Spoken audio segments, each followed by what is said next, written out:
Magandang hapon.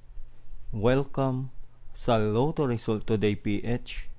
Narito ang mga resulta para sa 2 p.m. draw, November 2, 2025.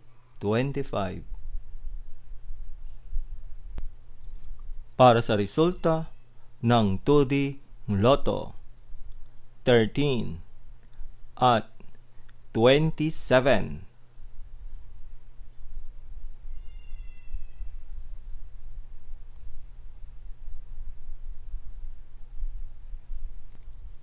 Para sa resulta ng 3D Lotto, 0, 0 at 3.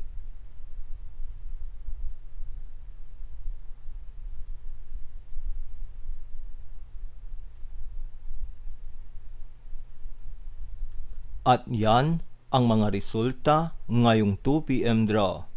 Para lagi kang updated sa mga Lotto draw result, mag-like and subscribe. Maraming salamat po sa panonood.